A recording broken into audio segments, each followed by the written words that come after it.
દાખલા નંબર 2 જોઈશું. આપ્યો છે આપણને કે સમાંતર શ્રેણી -37 -33 -29 ના પ્રથમ 12 પદનો સરવાળો આપણે શોધવાનો છે. આગળનો પહેલો દાખલો જોયો તે પ્રમાણે આપણે a બરાબર લખીશું વિદ્યાર્થી મિત્રો અહીંયા કે a બરાબર આપ્યા છે આપણને -37. ત્યાર પછી ડિફરન્સ જોજો વિદ્યાર્થી મિત્રો, ડિફરન્સ શું થશે તો દરેક વખતે બીજામાંથી પહેલું પદ બાદ કરવાનું એટલે -33 અને પાછા માઇનસ કરીને લખવાના આપણે -37 બરાબર. તો જોજો અહીંયા -33 અને ઓછા ઓછા થવાના વત્તા 37 બરાબર. આ રીતે તો 37 માંથી 33 એક ઓછા અને એક વત્તા એટલે બાદબાકી થશે વિદ્યાર્થી મિત્રો. તો 37 માંથી 33 જશે તો રહેવાના કેટલા 4 બરાબર. મોટી સંખ્યા 37 આગળ પ્લસ એટલે જવાબ આવશે પ્લસમાં એટલે ડી ની કિંમત આવી આપણી કેટલી 4 બરાબર છે. ત્યાર પછી આપણે જોવાનું છે એસ આપણે કેટલા 12 પદોનો સરવાળો આપણે શોધવાનો છે બરાબર. તો અહીંયા પાછું સૂત્ર લખીશું વિદ્યાર્થી મિત્રો SN નું કે SN બરાબર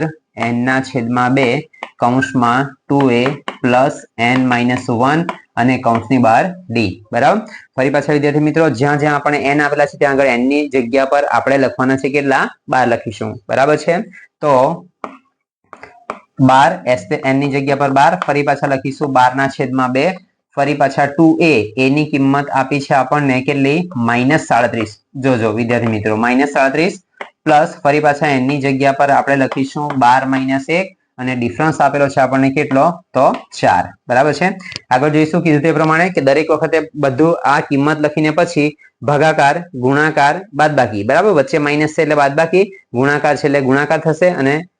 છેદમાં છે એટલે ભાગાકાર થશે બરાબર. તો 12 ના છેદમાં 2 એટલે 12 ના અડધા કેટલા થશે વિદ્યાર્થી મિત્રો 6 બરાબર છે. ત્યાર પછી 37 ગુણ્યા 2 એટલે 37 દૂ 74 તો થશે પણ માઇનસ સાથે ગુણાકાર છે એટલે આવશે કેટલા -74 બરાબર. આગળ પ્લસ લખીશું 12 માંથી 1 જાય તો રહેશે કેટલા 11 અને કૌંસની બહાર પાછા 4 બરાબર. આગળ જોઈશું તો 6 ના 6 બેઠા આગળ -74 પણ જેમ છે તેમ જ રહેશે અને 11 ના 4 સાથે ગુણાકાર થશે તો થશે 11 ગુણ્યા 4 એટલે 11 4 થવાના કેટલા 44 બરાબર. આગળ જોઈશું તો 6 અને થશે -74 અને +44 છે. ફરી પાછું આની જેમ જ કે એક માઇનસ ને એક પ્લસ છે એટલે બાદબાકી થશે તો 74 માંથી 44 બાદ કરીએ તો 4 4 0 7 4 3 એટલે કેટલા રહેશે વિદ્યાર્થી મિત્રો 30 તો રહેશે પણ 30 કેવા રહેવાના -30 રહેશે બરાબર. તો 30 6 ગુણ્યા ને કૌંસમાં આપેલા છે -30 ચિહ્ન કઈ નથી એટલે ગુણાકાર થશે તો 6 ગુણ્યા 3 6 તાલી થવાના 18 અને ઉપરના 0 એટલે થશે કેટલા 180 બરાબર -180. તો S12 ની કિંમત આવી છે કેટલી S12 બરાબર 180. તો વિદ્યાર્થી મિત્રો આ દાખલો નંબર જે 2 છે તે અહીંયા આપણો પૂરો થાય છે. ત્યાર પછી તો આગળ જઈશું વિદ્યાર્થી મિત્રો દાખલા નંબર 3 આપ્યો છે આપણને સમાંતર શ્રેણી 0.6 1.7 2.8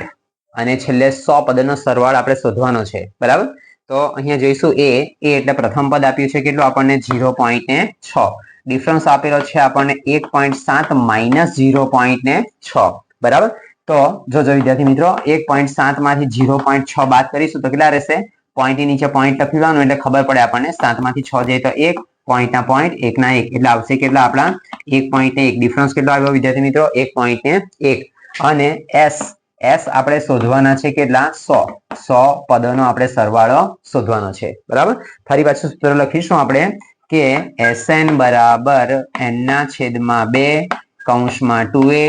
પ્લસ n-1 અને કૌંસની બહાર d બરાબર. SN n બરાબર લખવાના છે આપણે કેટલા વિદ્યાર્થીઓ 100 બરાબર. તો 100 ના છેદમાં 2 ફરી પાછું જોઈએ તો 2 ગુણ્યા a ની કિંમત આપી છે આપણને 0.6 પ્લસ n ની જગ્યા પર ફરી પાછા લખવાના છે આપણે 100 - 1 અને ડિફરન્સ આપેલો છે આપણને કેટલો તો 1.1 બરાબર. આગળ જોઈશું તો 100 ના છેદમાં 2 એટલે 100 ના અડધા વિદ્યાર્થી મિત્રો કેટલા થશે 100 ના અડધા 50 બરાબર. ત્યાર પછી જોઈશું તો સાદી ગણતરી કરવાની વિદ્યાર્થી મિત્રો શું થશે અહીંયા કે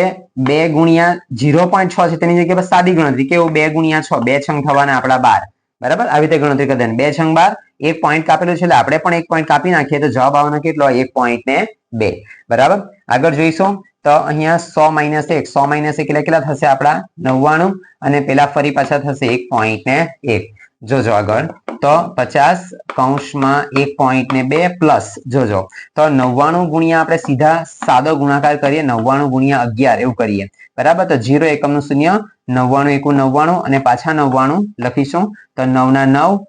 બરાબર 9 ને 9 18 8 વધી 1 ને 9 10 થવાના બરાબર એક પોઈન્ટ અહીંયા કાપેલો છે આપણે 1.1 નો તો આપણે પણ એક પોઈન્ટ કાપીશું એટલે જવાબ કેટલો આવશે 108.9 જોજો તો 108.9 આ રીતે ફરી પાછું સરવાળો કરવાનો છે કે 1.2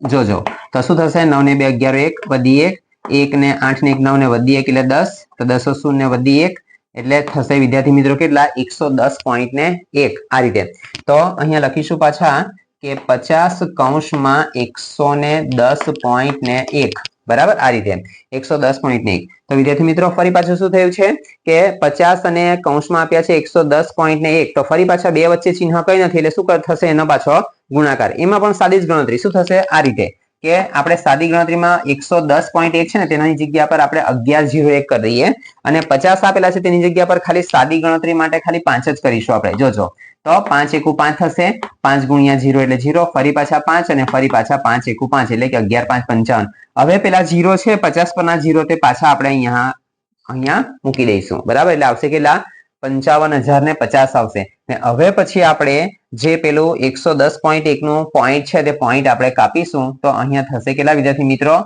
55,005 બરાબર જો ફરી પાછો આની ગણતરી કેવી રીતે કરી વિદ્યાર્થી મિત્રો કે 1101 બેઠા લખી દીધા એના ગુણ્યા 50 છે તેની જગ્યા પર આપણે કરેલા છે કેટલા 5 બરાબર એનો જવાબ આવી ગયો આપણો કેટલો આવે છે 55,005 આવશે અને હવે પેલા 50 પરનો 0 આ 50 પરનો 0 ઉપર ચડાવીએ આપણે એટલે થશે 55,050 થશે અને હવે પછી પાછા આપણે 110.1 છે તેનો આપણે પોઈન્ટ કાપીશું તો અહીંયા આગળ થશે કેટલા એક પોઈન્ટ કાપીશું એટલે જવાબ આવશે 55,005 આની જગ્યા પર વિદ્યાર્થી મિત્રો તમે એમ પણ કરી શકો જો બીજી ગણતરી પણ બતાવું કે અહીંયા આપણા 50 ગુણ્યા 110.1 આપ્યા છે ને આપણને તેની જગ્યા પર તમે આવું પણ કરી શકો કે 110.1 છે તો આ પોઈન્ટ પછી એક રકમ છે તેને 1101 એટલે કે 1101 બનાવવા માટે નીચે તમે એક પર એક 0 ચડાવી દે એટલે ઉપર કેટલા થશે 1101 બની જશે બરાબર તો અહીંયા અહીં ડાયરેક્ટ થઈ ગયું છે કે 0 ઉડી જાય એટલે 1101 ગુણ્યા 5 તો 1101 ગુણ્યા 5 કરે તો ડાયરેક્ટ આપણો જવાબ આવી ગયો કેટલો 55,005 તો અહીંયા આપણે પોઈન્ટ ને એવું કશું કાપવાનું રહેતું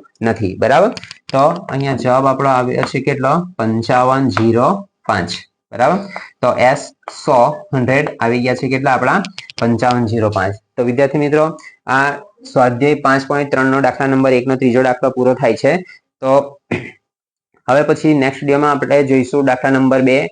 અને બીજા દાખલા જોઈશું બરાબર સરવાળા શોધવાના દાખલા છે તે જોઈશું આપણે તો ત્યાં સુધી વિડીયોને જોતા રહેજો લાઈક કરજો શેર કરજો